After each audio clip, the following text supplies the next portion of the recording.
So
that's a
Good evening, everybody. Good evening. Good evening, Grandpa. Right. Allow the female voices to respond before you come in with your big voice. Okay, sir.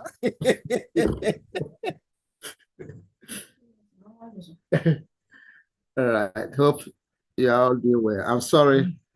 Uh, in fact, I'm bereaved. I've lost one of my nephews, and today was the 1 week. 1 week we close after 6. You have to do one or two things before I rush home. So that's how come we are starting at 8. But our usual time, is 7. Sure. Right. Condolence. So we move on to module Sir, 2. condolence. Thank you. Right. So we may do 1.5 hours today because I'm already tired, but I don't want to disappoint anybody. That's why. So we do just 1.5, and if you permit, we can do another one on Saturday. I don't know, but let's do it today and then see how it goes. Right. Is there anything anybody wants us to explain further from the previous presentations? If there's anything anybody wants better and further clarification.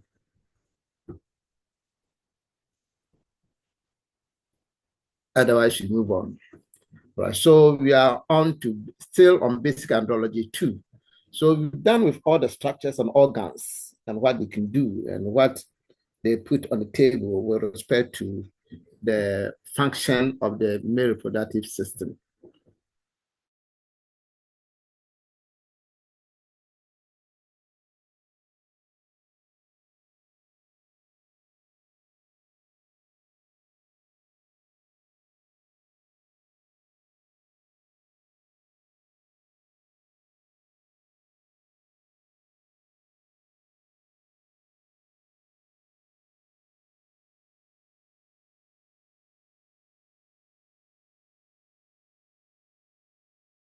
Then we're also talking about functional defects.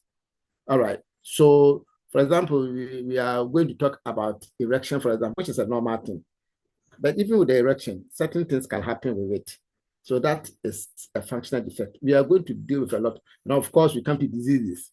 For example, we can talk about diseases that will affect each of the various structures that we've talked about. Each of them will have a disease condition. So we're going to, and we have disorders, all right, that affect the male reproduction. So by the time you finish the module 2, you also will realize that we've moved to another level of knowledge, okay, right? And all these things is to give you a much deeper understanding of what we are up to, which is the semiology. So once we deal with semiology, you appreciate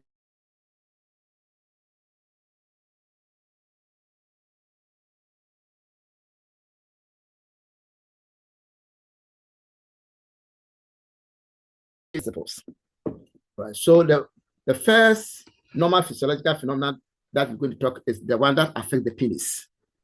All right, and what it is what we call the penile tumensis. Penile tumensis, and the normal name is erection, but the medical name is tumensis. So you know that we're saying that it is a normal physiological phenomenon. So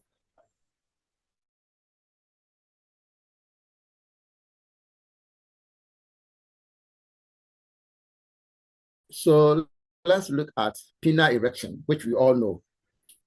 And we usually will identify what kind of erection it is. Because if you say erection, it can be anything. For example, the other day, when we were talking about the penis in its natural state, which is the flaccid state, we said that is pendulous. And remember, we said that pendulous can be used in anything which is hanging, is pendulous. And remember, we talked about even pendulous belly. And I said that sometimes you see some women and you see that their belly is virtually hanging. So that can be described as pendulous belly. And when those women actually get pregnant, then even it hangs them more. So that can also be described as pendulous pregnancy. You can have pendulous breast. All right. So once now you want to use the pendulous for erection, sorry, for the penis, then you can see pendulous penis. Otherwise, if you say pendulous, it can mean a whole lot of things. Exactly the case if you say erection, and anything which is stiff and rigid is supposed to be an erect something. So once you are referring to the penis, then you can be penile erection. Even though along the line you may just leave the penile and then say erection, but technically you must bring the penile this is so that so exactly the same for the tumensis. Tumensis is an erection.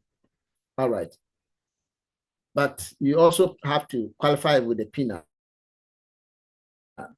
And then tumensis is also just any organ which is swollen. Okay, not swollen in terms of a disease, but swollen in terms of being engorged with either a fluid or anything. All right, so tumensis can also be referred to other organs. So once you are dealing with the penis, then it should be penile tumensis. I hope that point is clear. Right, so then here, as we move along, tumensis and erection can be used interchangeably, since we know that the medical or clinical name is actually tumensis. But for the purposes of the discussion, we'll be using the tumensis and then the erection interchangeably. Right. So penile tumensis is a normal physiological process. Like I said, it's very, very normal. All right. During which the penis enlarges. So the first thing is that it has to enlarge. It's not enlarging due to a disease. It's enlarging because some engorgement, something has pushed into it. All right. And once that something pushes into it, what is that something? As you move along, you see that just blood. So you see that it becomes enlarged because blood has moved into it. Once that blood moves into it, it has enlarged, it will harden. Okay. And it can become rigid, it can become stiff. So in effect, erection can be described with all these kind of terminologies, that the penis has enlarged, the penis has hardened, it has become rigid, or it can become stiff. And it's all because due to the filling up or engorgement with blood, usually in response to sexual arousal, but sometimes spontaneously. Right, sorry. So it is not usually the case that all erections are as a consequence of sexual arousal. It is not the case. Well, as we move along, you realize that even once your bladder is full, and this one is, you will deal with it later on. When the bladder is full, sometimes you tend to have your penis erecting, even though not fully. So even our mothers know it. When they have a small boy, a male child, and then they see that the penis has erect, they know that the child wants to be. So they will just encourage they will encourage the child to be. I'm sure we know these things. Why does that happen? Why is it that once the bladder is full, it tends to give an erection, even though not a full erect, but still erection? What is that? What is the principle behind that? As we move along, we'll talk about all this. Why is it that sometimes you wake up in the morning and you see that the penis is erect? So I just want to emphasize that it is not usually the case that erection is in response to sexual arousal. I hope that point is well clear, so that I don't think that anybody with erect penis means that he is sexually aroused or he has seen a woman or something. That's not the case. That's why I'm saying that it's usually in response to sexual arousal, but sometimes spontaneously. So involuntarily, penis can erect. So that is the fact we want to establish, that it is not the case that all penile tumensis or penile erections are due to sexual arousal. As we move along into the discussion, as we move along, we're also going to talk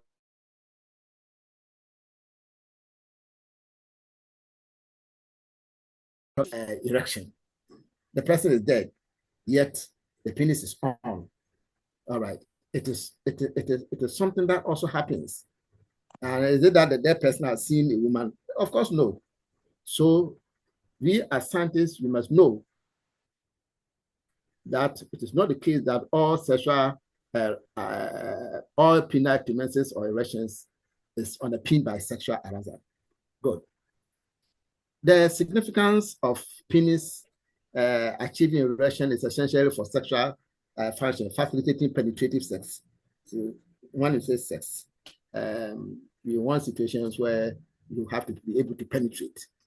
Of course, that's sexual intercourse. Now, that can only be possible once the penis has erected. If the penis has not erected, penetrative sex is virtually impossible. All right. Now, the return of an erect penis to its natural flaccid state. I'm sure you know the flaccid. That's where it now becomes loose. I mean, the erection is no more. The cessation or the return of erect penis to the original or natural flaccid state is called penile detumensis. See the word D. Tumensis means erection. D, and I don't know whether I've mentioned it to you. Mostly medical terminologies that has the prefix D means removal. Okay, so if you have, for example, if you say dehemoglobinization, it means that you are removing hemoglobin. Deamination, you are removing an amine. We can give you more example. Let's give them more example of where DE is a prefix. Detoxification. Toxification, fantastic. Yes, that we are removing the toxin. Yes. Any lady giving us an example of a medical terminology with the prefix D. Deoxygenation. Deoxygenation, good. I think it's the same voice that is coming up. Is it the same person who is giving me all the DD? Yeah, the same person. No. I want, yeah, but you've done that's fantastic. Decomposition. Come again. Decomposition. Decomposition. Decomposition, is it okay? Decomposition is a word on its own. Where I want where the D means removal. Dehydrating. Dehydration. Very good. Good. So you understand it. Detoxification. Deamination. Detoxification. I think somebody said that earlier, but so you understand that the word D means removal. So when tumensis means erection, and then you say tumensis, then you are talking about removal of the erection. And once you're able to remove or reverse the erection, it means you are going back to the original natural flaccid state. Okay. So the word tumensis means the penis returning. So as we move along, you also see that failure of tumensis also leads to another condition. Because once you have tumensis, after a period, I mean, especially if it was after sexual arousal, once you have enjoyed yourself, you should reverse through the tumensis process. If it fails to do that, then it means that your penis will be erect, and then some people will say that, oh, I'll be and that kind of thing. So failure of the tumensis is also another condition. Who has a idea about that condition? Oh, that's priapism. And it is very, very common condition in sickle cell disease children. Denaturation. Denaturation. Hey, baby, I pounded that. I've been over. In the class. But that's okay. That's okay. So I'm saying that failure of the tumensis is also a disease condition. Okay, or a medical condition, which you call priapism, and you talk about those things. So one thing will lead to another as you move along. And I believe that you'll be learning a whole new lot of things. Right. So penile tumensis, which we say erections. I hope this picture is nice. And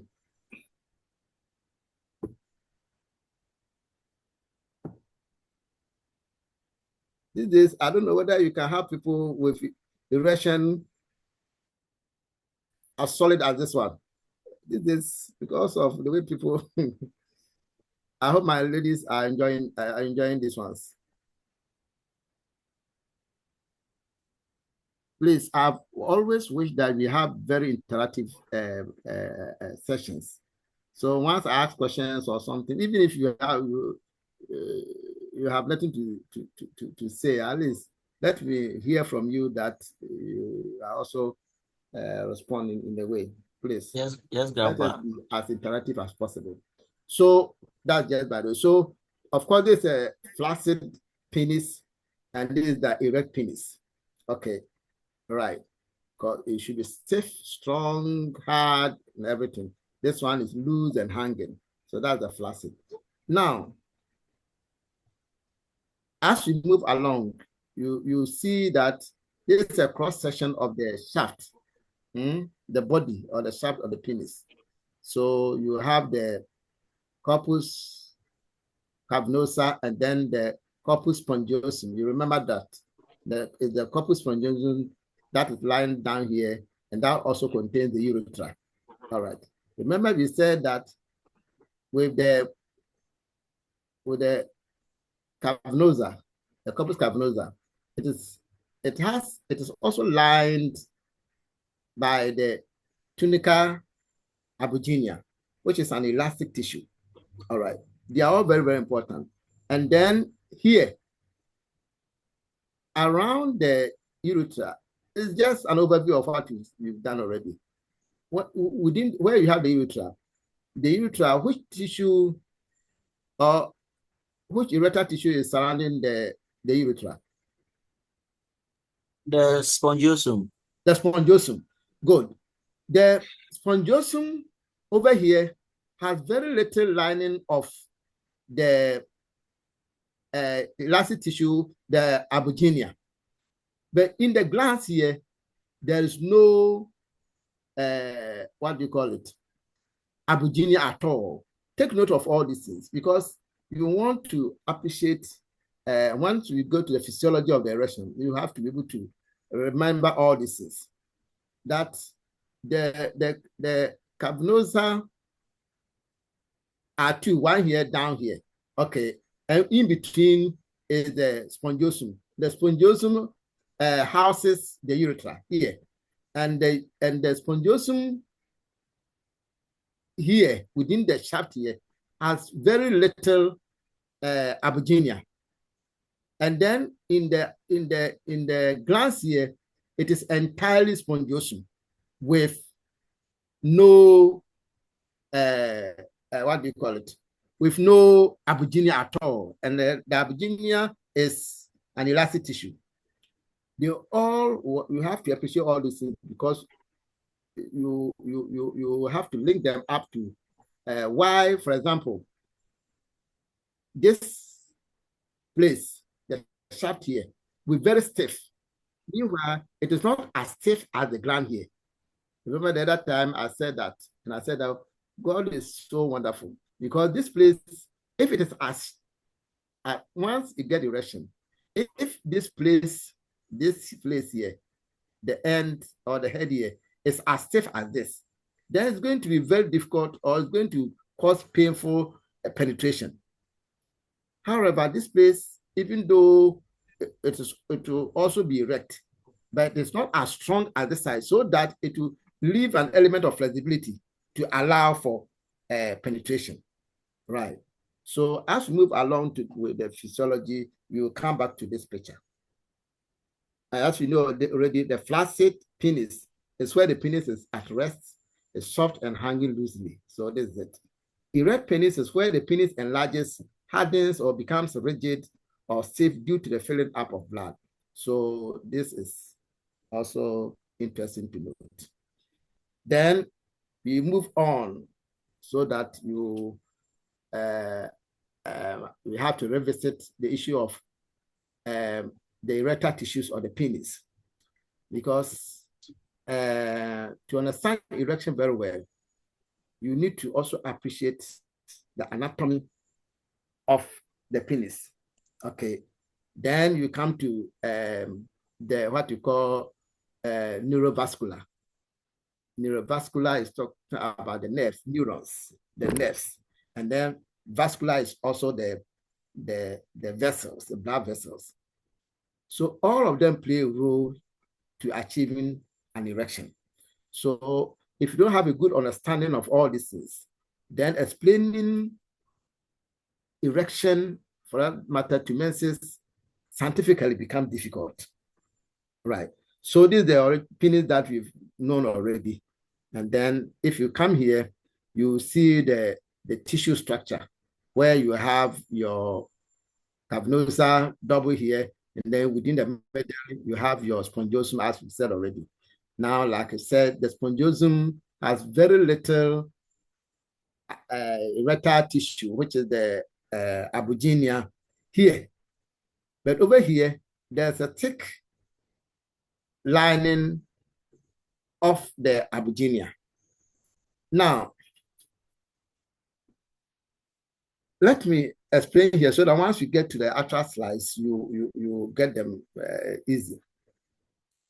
Now, there are spaces within the erectile tissues, both here, both the spongiosum and then the cavernosa. There are spaces which we call sinusoids. Sinusoids. And they have special vessels that line the sinusoids, blood vessels, of course, that line them. Okay, so there are spaces in there. Now, the holes, or for that matter, the spaces, are varying diameters. So you can have some small and large, and small and large, all mixed up. However, those within this space, the spongiosum, are larger than those within the cavernosa. What it means is that blood can fill this place more than this place. Blood can fill the spongiosum more than this because the sinusoids within the spongiosum are larger when it comes to size, are larger than those here. But interestingly, you see, as we move along, you realize that blood is going to flow into these ones and then make the sinusoids bigger. I hope you get that point. The sinusoids are going to get bigger because you're going to have an influx of blood in there. You are going to explain what causes the influx of the blood. So once the blood gets, the influx comes in here, they all become enlarged. They all become enlarged. But you see that over here, they are lined by elastic tissue. So it's like something is enlarging, and then you have a tissue which is also backing it. So once the tissue is backing it, what is like, if let's say you go to the stadium and there are a whole lot of people out there, and then let's say the police causes a barricade or something behind you. Okay, as you try to move backwards, the police will also push you. So, and that will create a pressure. So what happens here is that because there's an elastic tissue here, as this one is enlarging, it is going to hit the elastic tissue and therefore causes more pressure within here. As it causes more pressure, then that is also where erection will occur. I hope that point is clear. So just imagine it. Imagine it that there are holes here. Blood is flowing in here. Blood is flowing in plenty here. Once the blood flows plenty here, they are going to enlarge. And as they are enlarging, here there is a boundary which is an elastic tissue. So the elastic tissue causes some sort of tensile pressure, some pressure onto the onto the, what do you call this one, which is enlarging. And so that it makes this place more hardened. Here, there's very little of the elastic tissue. Because of that, the tension here is less. You know why? If the tension is too big, then it's going to obstruct the urethra because the urethra too must open. This is the urethra, okay, which is the tunnel within which the distance flow. So if there is too much, if the amount of albuginia here, the tunica albuginia here, is the same thing as that is the one which is here. Remember, this one already has larger sinusoids, and therefore the pressure will have been big here. If the pressure is big here, what will happen is that it will have effect on the what do you call it? The urethra, which is traversing it, and therefore it can constrict the urethra. So naturally, and God is wonderful. So it creates a situation where here there is virtually very little or weak albuginia, and therefore it creates less pressure on the urethra. Here, as we come here, there is no albuginia at all whatsoever. It lacks albuginia. Therefore, there is very little pressure. And that very little pressure causes the stiffness to be weaker than this place. Also to allow, so that you see that this place is enlarging, so that it doesn't put unnecessary, because this place is not enlarged. Why? Because there's a little amount of tunica albuginia here, which is also creating some kind of a little bit of a pressure here, but not too much to close it. But here, there is nothing at all within the head here. There's nothing at all. So it gives space so that once this thing is coming, the ejaculate or seminal fluid, it can flow, especially down out here, it can flow very, very freely and comfortably. So these are some of the science behind the anatomy of the penis. The actual, what we call musculature, the muscle makeup, is what it is. Once you have a good understanding, appreciation for all these things, once you go to the theories of the theories and physiology of the erection, I think you appreciate it better.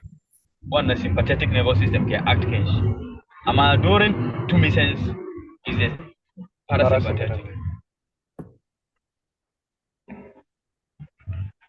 Ishak, can you mute? Okay, thank you.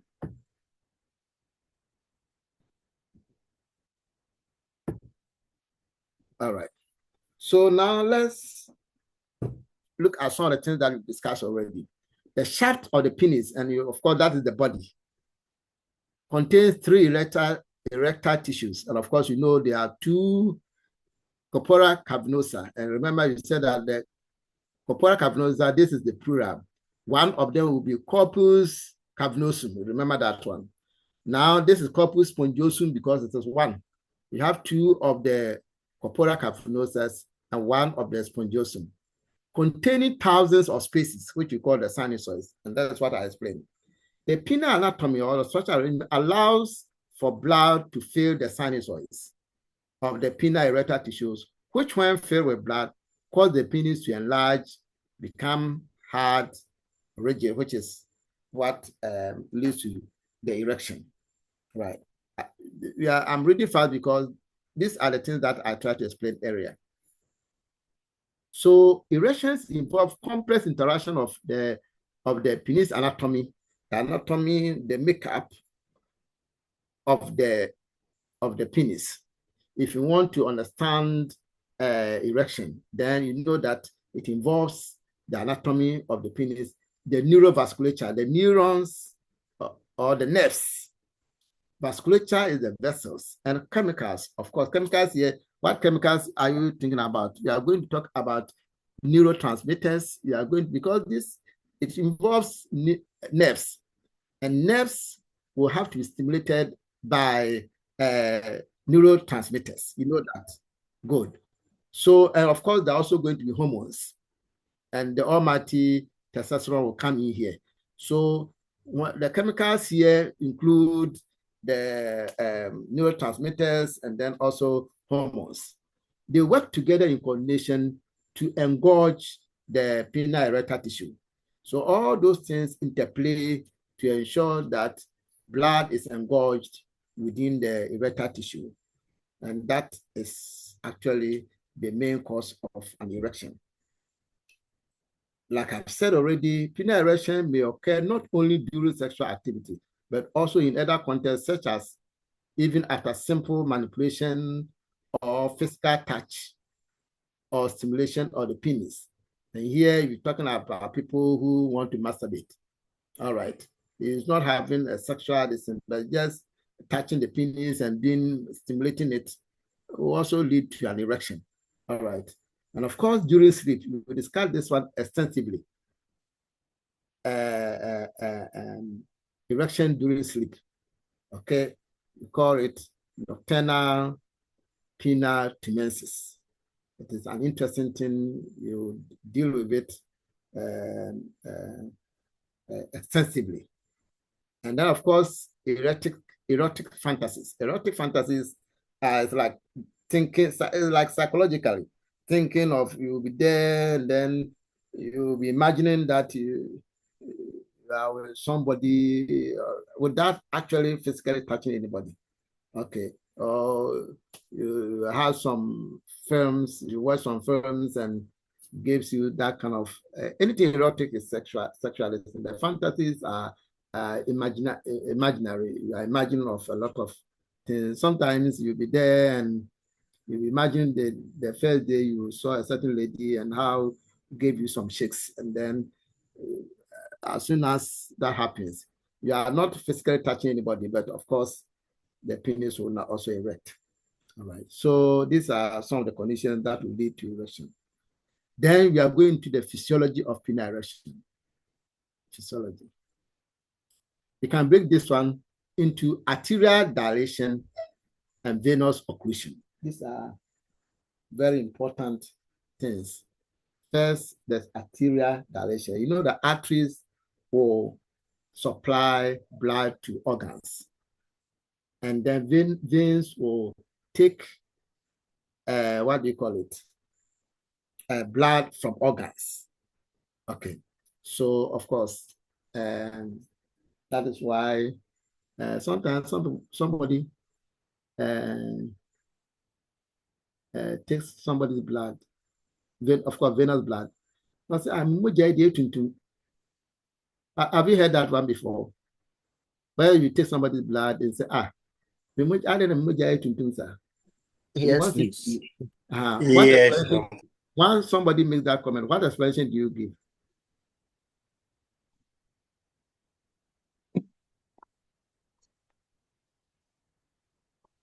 And what will you do to ensure that that blood, which is allegedly dark, become bright red? What will you do? This is hematology.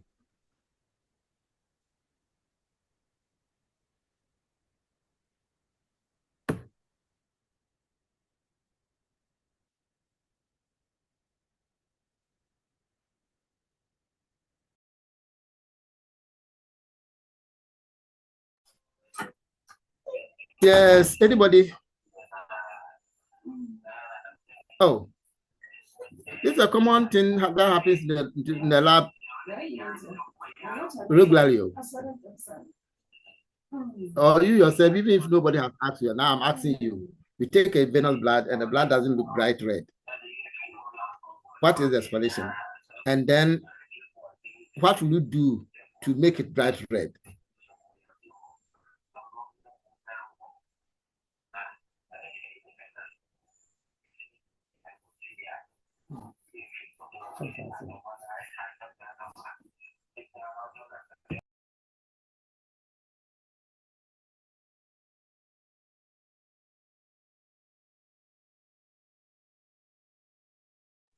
Okay, so venous blood has,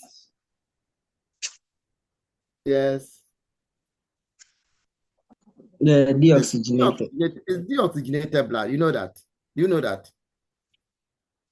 Blood coming from the tissues have already exhausted the oxygen, because the organs will have to be supplied with oxygenated blood.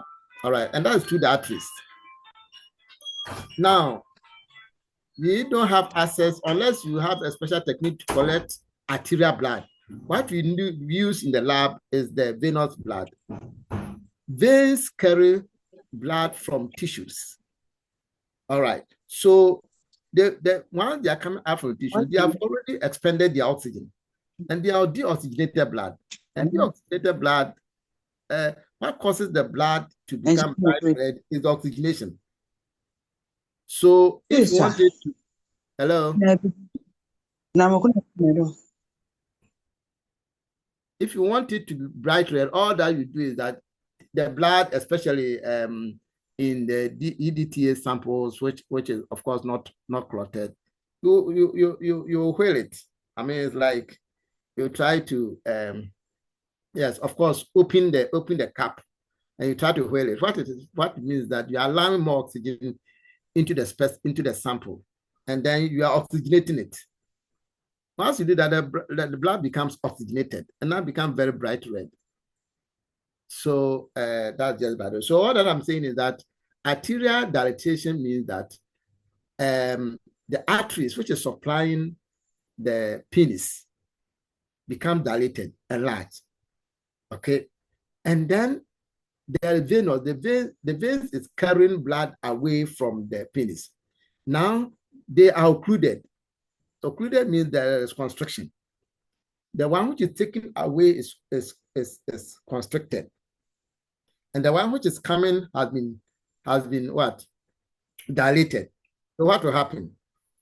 It's like if you have a bigger pipe, and then you try to join that bigger pipe with a smaller pipe. What will happen? You create a pressure at the point where you create a pressure at the point where the larger one is now going to give way to the smaller one. I hope that point is clear. So once there's arterial dilation, and then what is going out is occluded. I mean, it's blocked in a way. Then it means that it is causing the blood to be stagnated. And that is what we call engorgement. Engorgement means like you are trapping the blood. So the blood becomes trapped within the penis. And like I tried to explain earlier, that entrapment will now cause the sinusoids. And remember I said the sinusoids are the special holes within it. They will dilate. So they will enlarge. And as they enlarge, of course, the tissue which is lining it will try to cause it to break, so to speak. And that creates another pressure in there. So there's what we call intracavernal pressure. We'll talk about all those things. And once the pressure increases, what will happen? If you have a pipe lying down and then water pushes itself strongly through it, what will happen? You see that the pipe will just lift itself off the ground. That is how. So that's what happens with penis. All right. So there is that. So let's see what goes on the erection process. So the relaxation of the helicine arteries, the arteries that actually supply the erectile tissues, are called the helicine arteries. So the relaxation of the helicine. So once the veins, so the arteries relax, what is happening is that it will now allow more blood to move in because it has relaxed. Once it relaxes, it allows more blood to flow in. So the relaxation of the arteries will allow increased inflow of blood to the corpora cavernosa, which results in arterial dilation and congestion. So what happens is that you also find out how come the arteries now, the walls of the arteries become relaxed. What causes it? You deal with that. But for now, we are saying that the arteries just relax. As they relax, they enlarge, and as they enlarge or dilate, then there's more blood. Once more blood flows into it, it creates a congestion. So these are the step-by-step procedures. As the arteries dilate, they compress the venous outflow. Remember, we said that the inflow is by the arteries, but the outflow is by the veins. So once the arteries enlarge, okay, they impinge on the veins. What it means that they it's like, I don't know how to make it simpler, but the arteries are enlarging and then causing more blood into the sinusoids. So as they become large, they also cause some kind of pressure, okay, on the adjoining veins, okay, and that causes the occlusion. The arteries are enlarging to allow more blood to flow in. And then they increase in size. As they increase in size, the adjoining veins will now suffer. Okay, so they will impinge on them and then they will constrict. That's what we call veno-occlusive mechanism. The veins are being caused to occlude. Okay. The veins are being caused to. So that mechanism where the arteries dilate and impinge on the veins and cause it to constrict is what we call veno-occlusion. And the mechanism now becomes veno-occlusive mechanism. Okay. So, and that is all. That is all. That's the major thing that happens within the penis to cause it to erect. All right. So first and foremost, there's relaxation of the arteries, and that will allow more blood to flow in. And as the blood flow in, the arteries dilate and creates a congestion. This congestion causes an enlargement of the sinusoids, and now they will also impinge on the adjoining veins so that the veins will now occlude. Once they occlude, then it means they are restricting the outflow of the of blood. So there's that kind of resistance in the venous outflow, and that mechanism is veno-occlusive mechanism. Very simple. Good.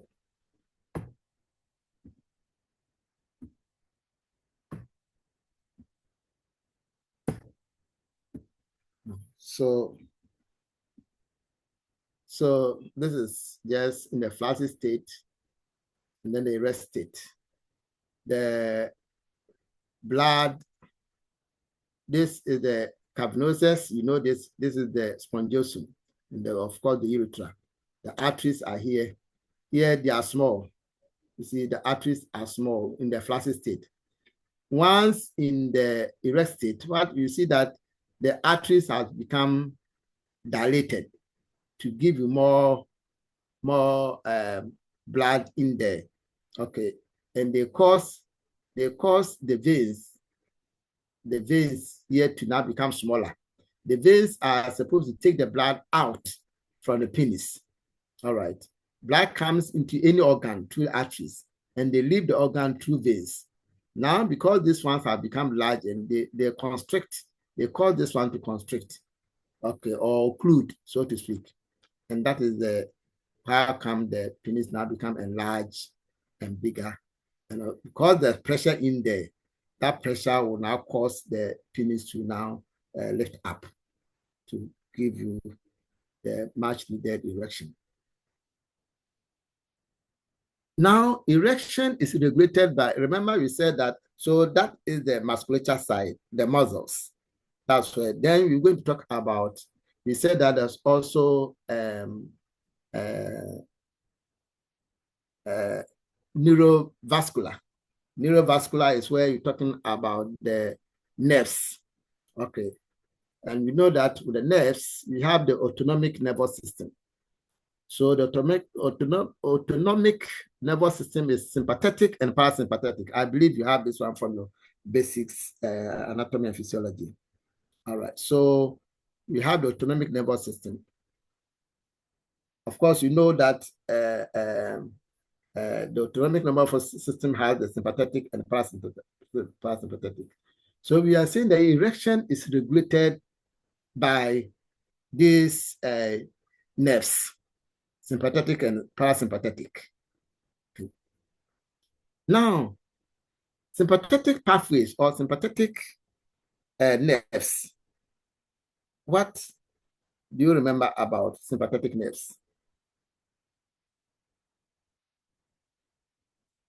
They create what people call the flight, the free and flight or something. I mean, it makes you very active, hyperactive, something this. Parasympathetic is for the resting, okay? Parasympathetic will smoothing things because that's the period you need to be resting, and that's where even digestion takes a lot of digestion activity takes place more. So parasympathetic is like calm, very calm. Sympathetic is very, very hyperactive. Now, it has been noted that sympathetic pathways are anti-erectile. Excuse me. So you see that sympathetic pathways,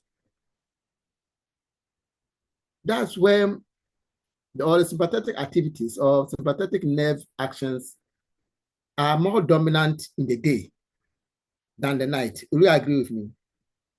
The sympathetic, because that's where you're always on the move. You want, anything can happen, something can just fall, and then you may have to run away, that kind of thing. So that creates that sympathetic activity or sympathetic stimulation. So sympathetic activity is much more in the day. Do you agree with me? Yes, please. Yes, sir. Right. You must understand this. That's why how come during the day you don't get erection by heart? Because there's a lot of sympathetic, the sympathetic nerves are activated in the day, much more in the day. And they are anti-erectile. That is, they are against, they suppress erection. All right. They suppress erection. However, the parasympathetic pathways are pro-erectile. Sympathetic is where everything is at rest and that kind of thing. Okay, so once we move to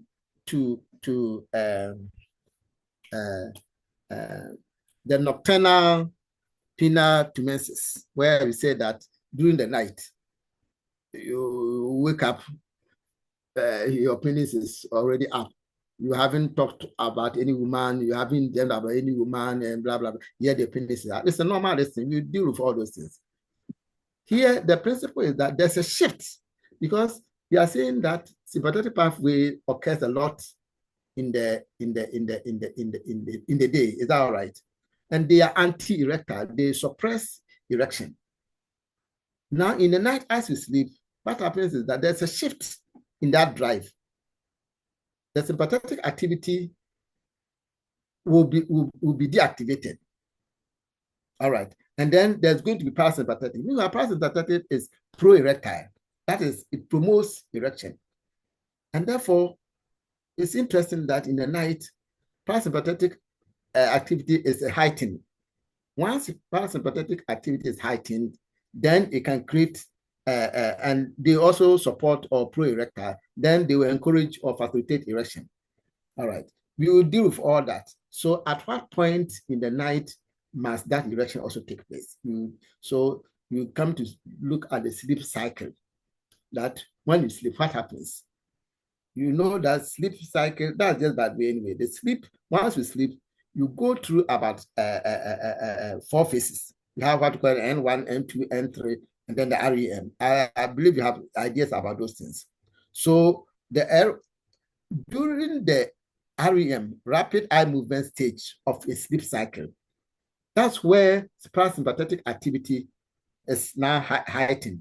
And once that is heightened, it is also pro-erectile. So before you could say, Jack, you are, and that cycle occur about 5 times, minimum 3 times in the night.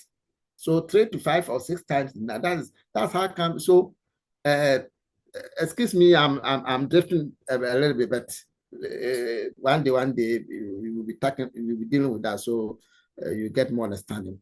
So once you are sleeping and you go to N1, N2, N3, and then REM stage. You come back to the N1. Okay, N1 is like you are sleeping, you are not sleeping. Any later thing, you wake up. Then N2, you are getting to sleep more. And then N3 is a deep sleep. And then REM is where you dream. Now, that cycle is supposed to take about a maximum 2 hours.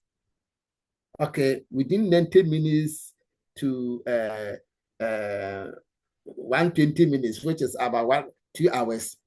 That cycle should be completed. N1, N2, N3, and then the REM should be completed within that one.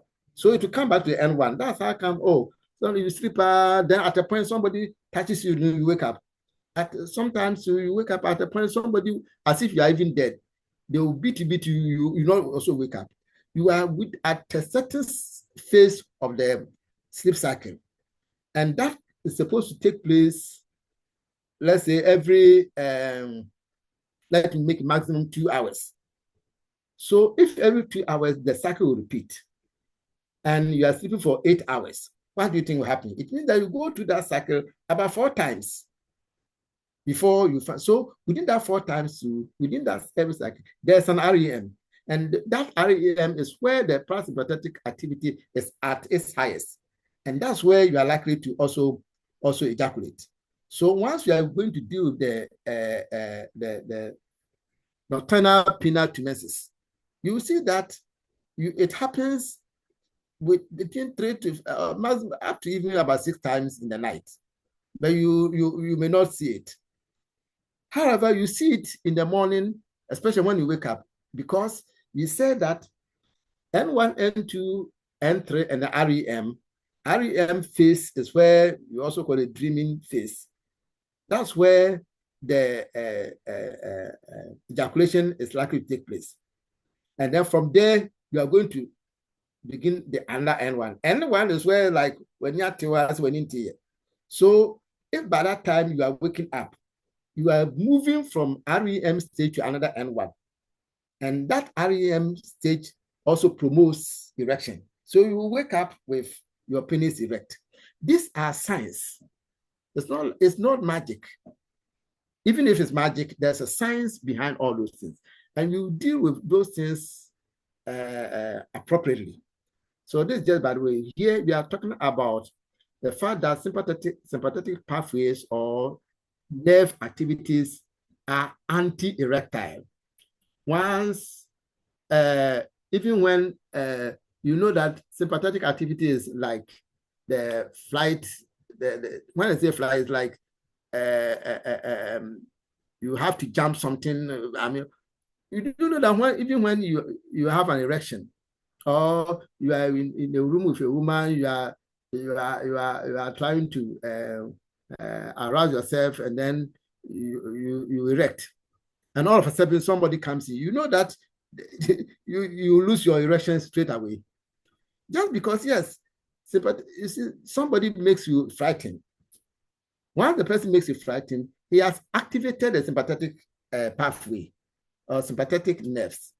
And sympathetic nerves are anti-erectile. So straight away, they will collapse the erection. These are signs and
Hello, grandpa of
Uh, Hello, I think we've lost the host.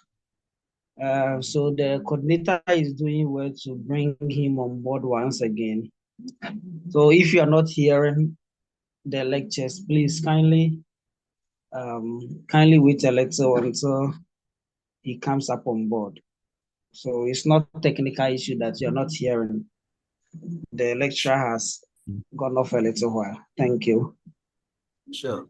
Thank you, Deputy.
Ladies and gentlemen, I'm very, very, very sorry.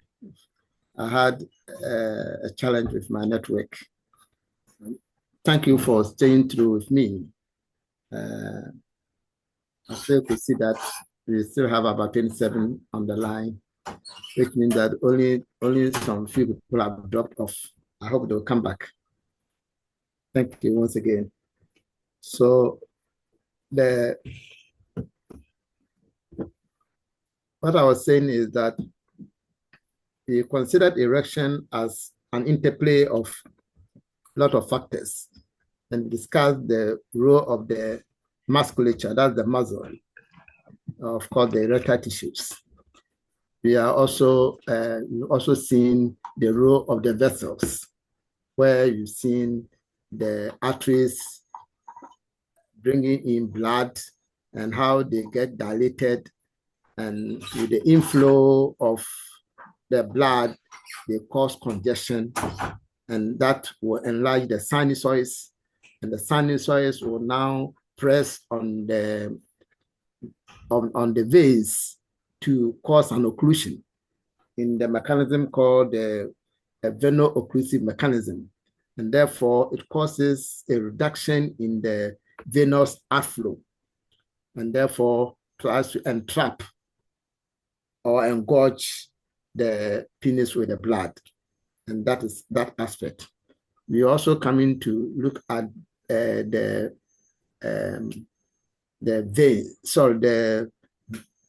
nerves.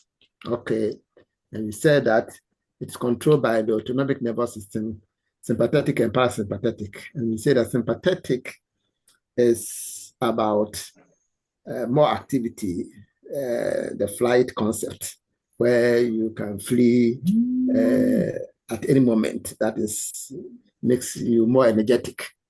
And you realize that sympathetic stimulation is anti-erectile. That is, even if you have an erection and a sympathetic activity is initiated, you lose your erection.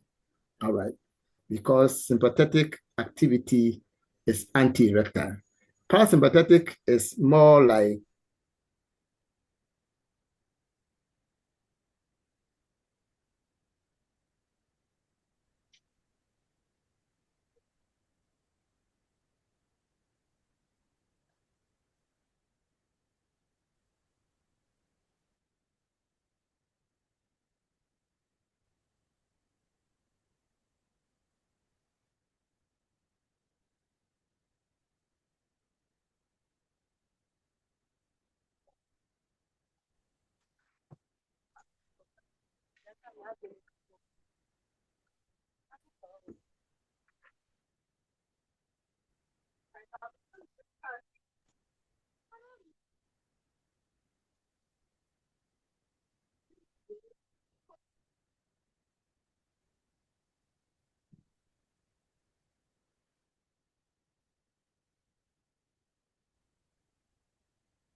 my network is so bad today, and I'm sorry for that.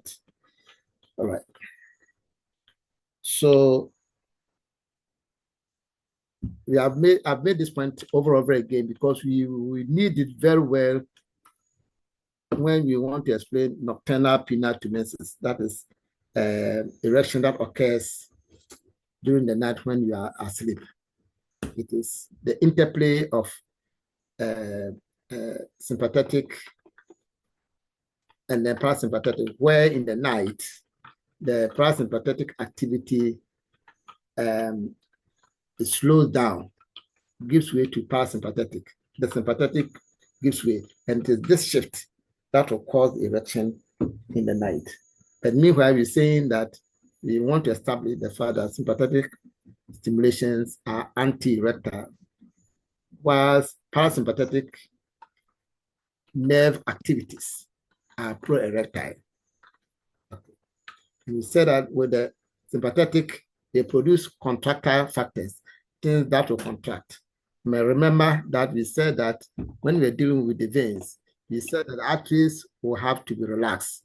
Once they relax, then they will dilate and then blood will flow in. All right. So if the sympathetic activity start contracting the tissues, including the veins, then blood flow into the penis will be compromised, and that will cause the penile flaccidity, which is the loosening. All right. Wala phone na ina ba time. Ba sani ba ko dai na consult da Ishak, once again, Ishak and Christian, can you off your mics, please? Christian, off your mic. Even though you are not talking, but I want your mic to be off, yes. Now, so that it means that as far as erection is concerned, the parasympathetic stimulation is of more significance to us. And so you say that parasympathetic stimulation are excitatory for the penis. It means that they excite the penis. All right. Right. So, and therefore, erectile function of the penis is under parasympathetic control. Finito. Now, so let's look at some of the things that happen once the parasympathetic nerve is stimulated. One, it will reduce intracellular calcium levels. Right. It will reduce the intracellular calcium levels. All right. When it will relax, we are talking about the parasympathetic, which was supporting or pro erectile. So one is to reduce the intracellular calcium levels. Two, it will relax the smooth musculature of the corpora cavernosa. And remember, you said once the muscles are relaxed, then they virtually will dilate, become larger to allow inflow of blood. Then, of course, they will produce vasodilation in the penile arteries. All right. So once the muscles are relaxed, then the arteries will now dilate. Okay.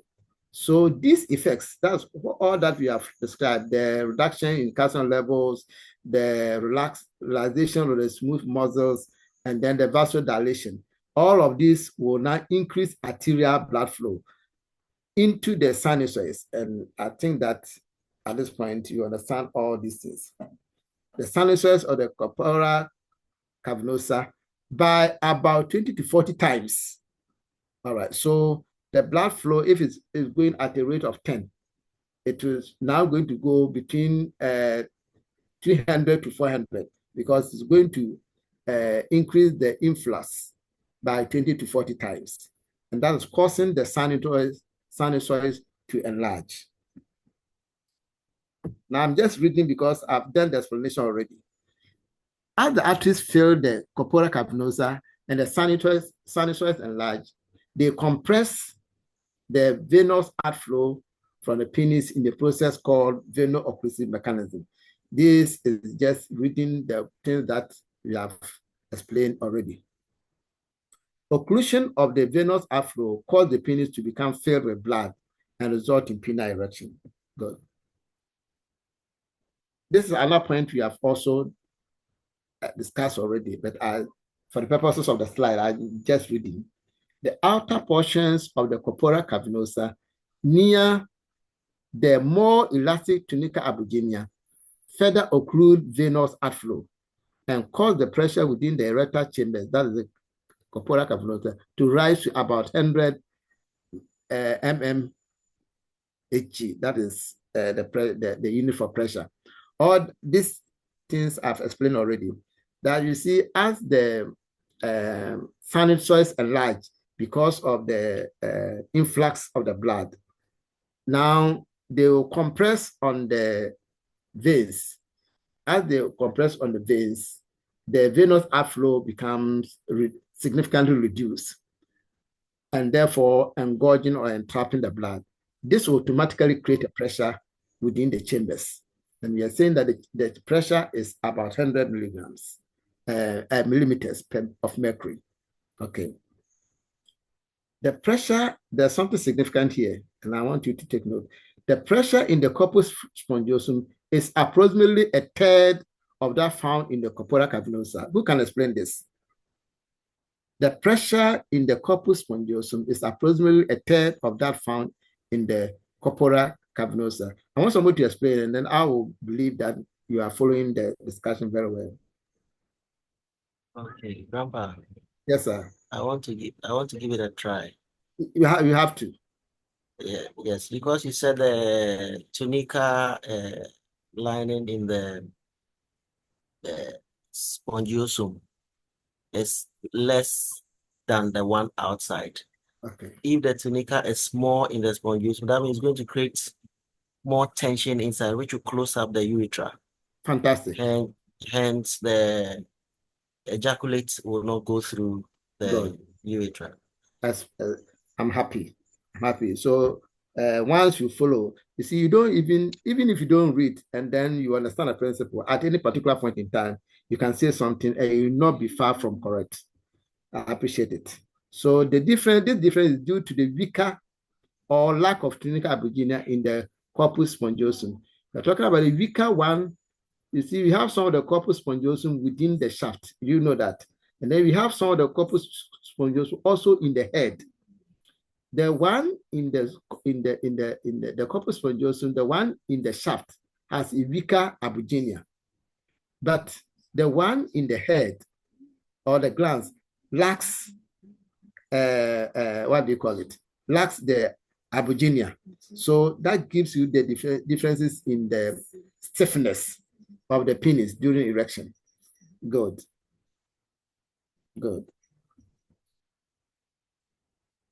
So remember we said that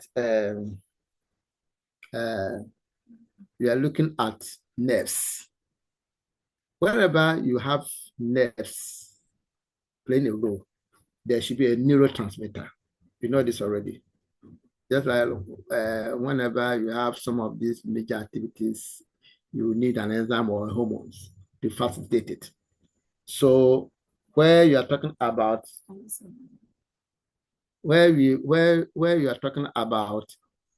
nerves playing a role. Remember, we talked about parasympathetic and then sympathetic. They are all nerves. All right. So what is the mediator, and for that matter, the transmitter which is involved? Right. So role of neurotransmitters during erection. Hormonal and molecular factors play a crucial role in inducing and maintaining penile erection. Sexual stimulation triggers sympathetic inhibition. Listen to this very well. Sexual stimulation triggers sympathetic inhibition. So it means that remember that during the day, we said that during the day, you have the sympathetic activity being heightened. You know that during the day, sympathetic, but if there's during the day you've gotten some lady you want to listen, you can see erect. Remember we said that because you have a lot of the sympathetic activity being heightened during the day, and sympathetic activity is anti-erectile, you don't erect by heart during the day because a lot of the time you have sympathetic stimulation. And sympathetic stimulation is anti-erectile, and therefore you will not be erecting in the day just like that. But here you're saying that sexual stimulation triggers sympathetic inhibition. What it means is that, yes, during the day, normally we have sympathetic activity. But if during the day you go and get yourself a nice lady, you go into a hotel or whatever, and then you begin to arouse and do that kind of sexual arousal, then the sexual activity or sexual stimulation will trigger a sympathetic inhibition. What it means that now it will trigger something which will now bring down the sympathetic activity, and therefore will cause a reversal as if it is in the night, because they say that in the night, technically, sympathetic activity, which is in actually during the day, and because you have gone to sleep, there is a shift in the parasympathetic. Now, if during the day you engage yourself in any sexual stimulation, what happens is that automatically sympathetic activity is inhibited, and therefore also give way to parasympathetic activity, because you need a parasympathetic stimulation to cause an erection. And so if during the day, even if you have sympathetic stimulation, once you engage in sexual stimulation, it will kill, and for that matter, inhibit the sympathetic pathway to give way for increased parasympathetic activity. That will now cause the release of the required neurotransmitters. It sounds tricky, but I'm sure that you are following it. Because we have said that during the day, eventually is sympathetic activity which is heightened. And you have said that sympathetic activity is anti-erectile, and therefore you don't expect to be getting erection during the day. So what it means that even if the day you have a girlfriend or something, you won't get erection. You get erection. So what has happened? The sexual stimulation will have to inhibit the sympathetic activity to cause an increase in the parasympathetic activity to be able to give you the needed impetus for the erection. So that is that. The pro-erectile mediators include, and for that matter, neurotransmitters include dopamine, serotonin, acetylcholine, glutamic acid, nitric oxide, and other neuropeptides like oxytocin. Now, what is of interest to us is acetylcholine and then nitric acid. The rest we can talk about later. But what is of interest to us in this program is acetylcholine and nitric acid when it comes to the neurotransmitters. Let's see how it goes.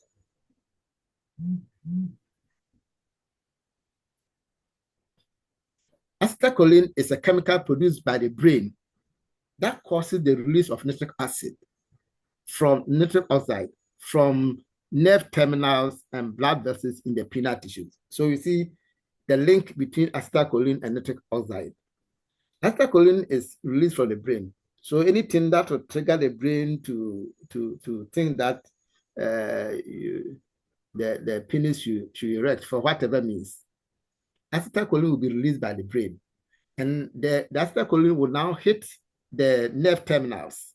You know, the nerves that produce, so that serve the penis, their terminal, the ends, will now be excited to or stimulated to give you a nitric oxide.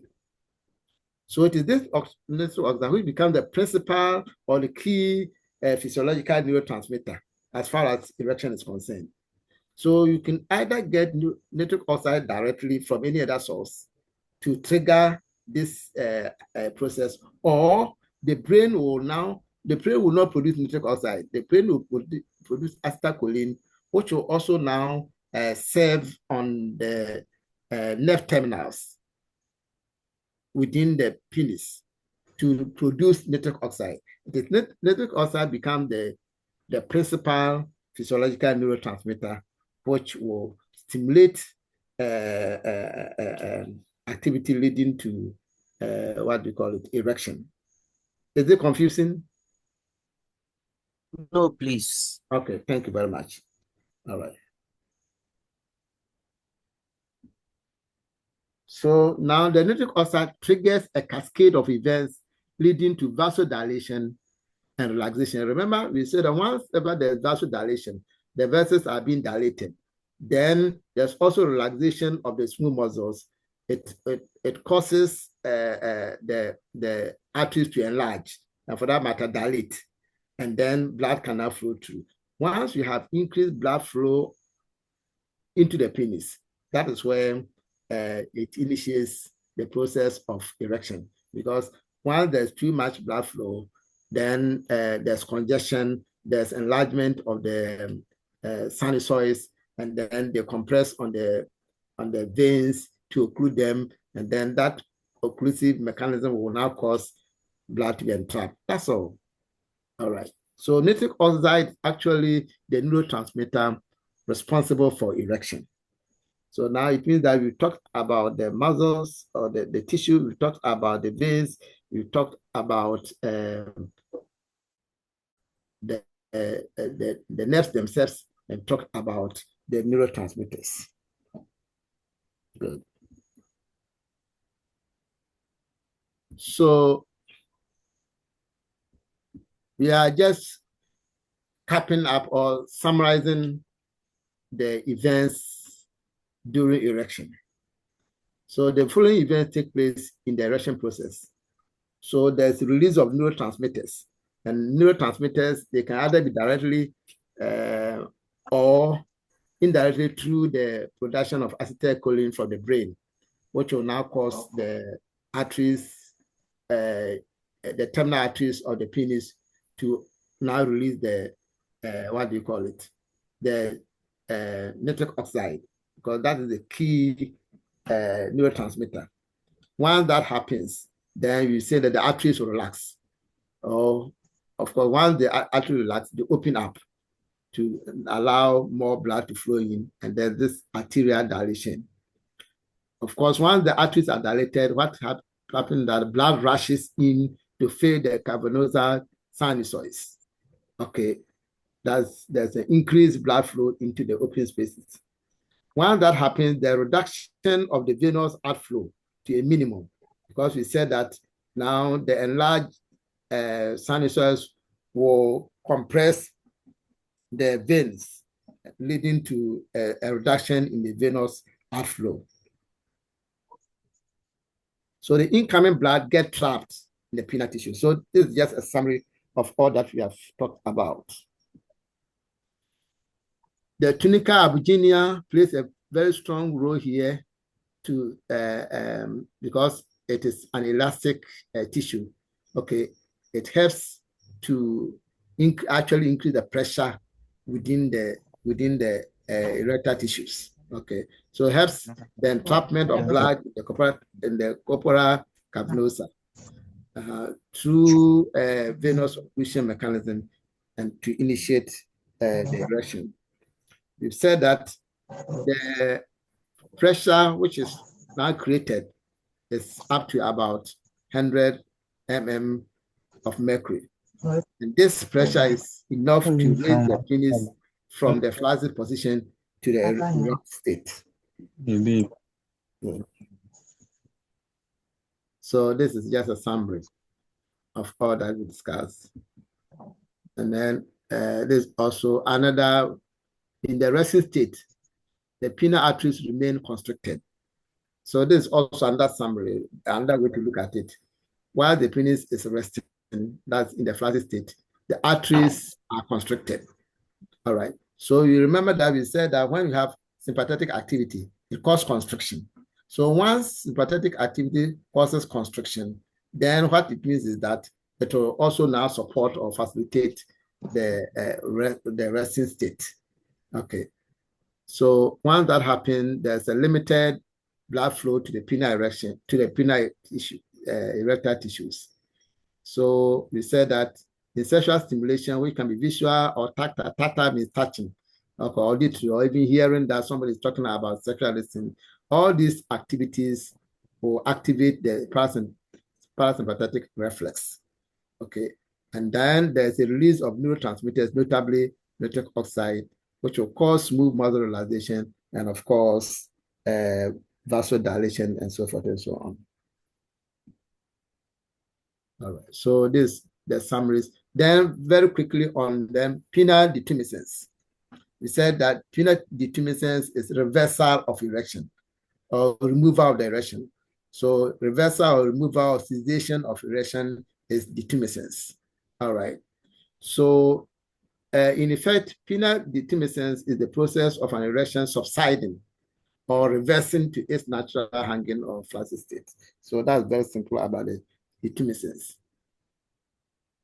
So we said that penile tumescence is controlled by parasympathetic nervous system. the reverse is that penile detumescence is also controlled by sympathetic nervous system. All right.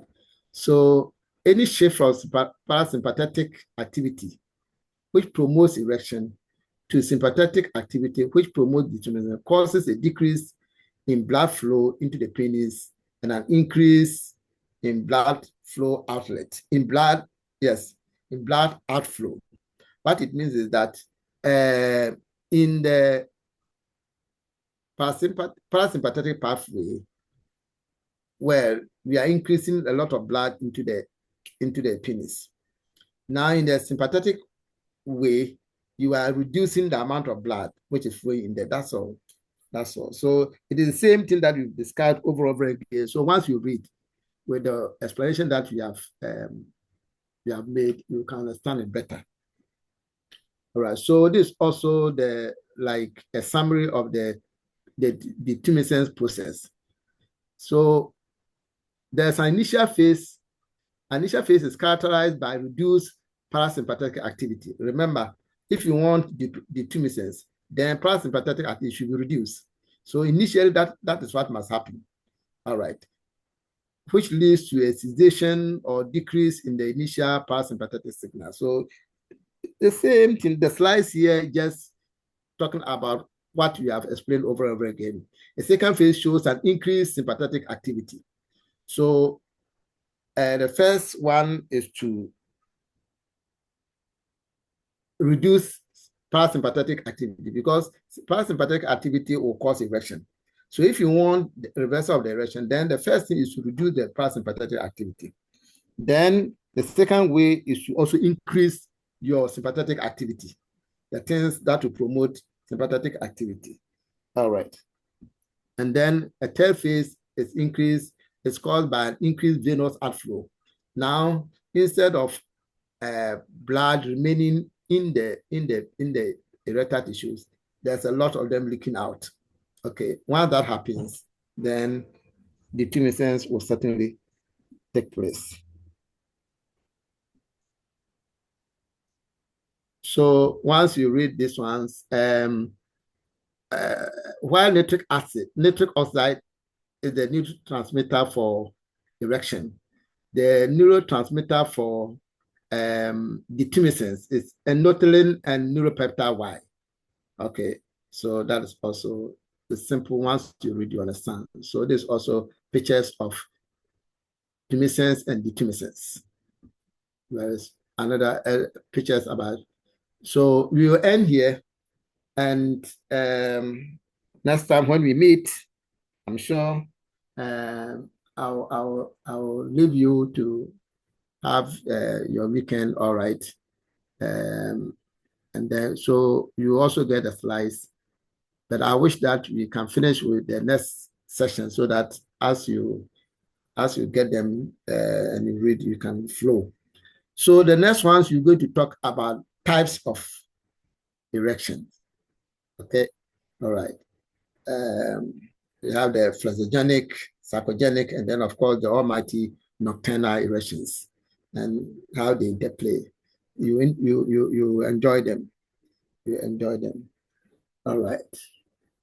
Once again, sorry for the breaks during the lecture due to my weak network. Any question, please?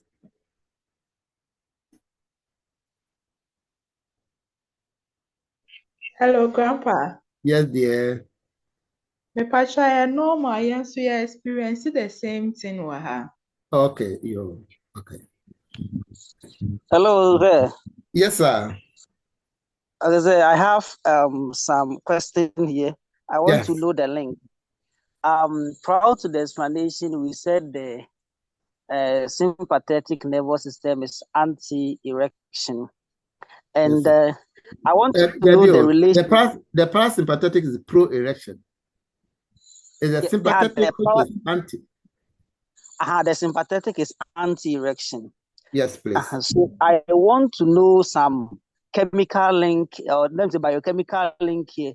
Does it relate to the fact that when we say stress level also affect erection, Yes. And during stress level, increase of cortisol, and cortisol is also very, very, very, it also enhances the sympathetic nervous activity system. Yes. Okay. Is there some relation there?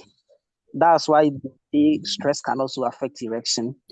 Yes. So once we're dealing with the physiogenic, psychogenic, and we deal with all those aspects. All right. Okay. Let's see which one will promote physiogenic. For example, when we talk about physiogenic, for example, we are talking about reflex action. Okay, reflex action, and in reflex actions, nerves play key roles. And you say that we want, if it's the reflex action, which nerves are involved. And you know that nerves, the innervation, you have to go through the spinal cord. Do you see that? You go to the spinal cord where you have your the L calculations, L1, L2, blah, blah, blah, T column, S column, the sacral column. You see the S3, S4, the S2 to S4 controls parasympathetic nervous system. Okay, that is related to the penis. So you see that people think that, whenever you have spinal injury, you can erect. But as you go to the system, you see that it is not entirely true, because the nerves that are actually supplying the penis, the sympathetic, so the parasympathetic, which promotes erection, they are within the S2 to S4. So if the injury is along the other side, any other side of the spine, why do you say that there can be erection? How that you are getting me? Yes, so sir. you will deal with all this one by one, and you will answer your questions yourself. All right. All right. Okay. Like we have this phenomenon where I said that when, especially children, when they have erection, so when they have full bladder, they tend to have an erection. I think a lot of us have observed that before. When you're a small boy and then your bladder is full, your mother will tell you to go and urinate, because they know that. So you see, when the bladder is full, it's also a reflex activity. It sends a signal to the brain, to the nerves. The nerve supply for full bladder is around the same place where you have the nerve supply for erection. So as they set a signal, it tends to, you see, if they, I don't know how to put it, but we'll explain that when we get there. So once the bladder is full and is sending a signal to the brain through the nerves that tell my bladder is full, go and empty me. It is that same area, the S3, S4, that's the same area where the nerves for the parasympathetic nerves for the penis, that is where they are. So there is that kind of stimulation of a sort. And that's how come once your bladder is full, it tends to give you a sense that you must have an erection of a sort.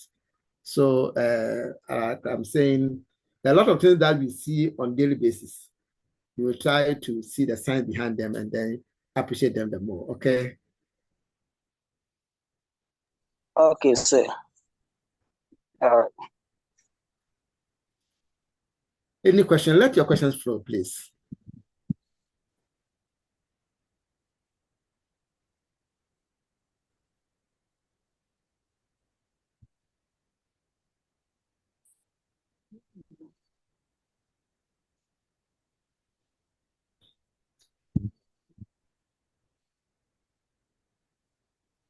Hello.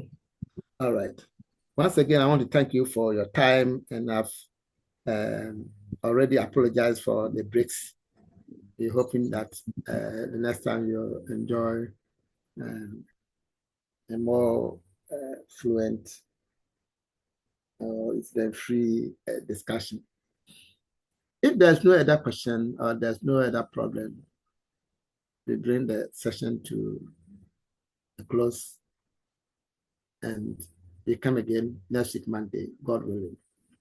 We are going to see all the aspects of penis.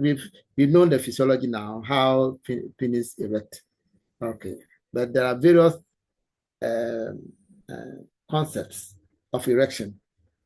For example, you said that it is not always the case that erection will take place through sexual stimulation. So if it's taking place through sexual stimulation, what is it? If it's taking place through other things, what is it? And blah, blah, blah. If I'm thinking about my girlfriend, I get erection. Is the physiology the same thing as once I have a girlfriend, I'm actually touching the person? Is it the same thing? Okay, so we will look at all those aspects. And then the issue about terminal erection. Terminal erection means, you know, when you say terminal, that's the end, okay? That's your last erection.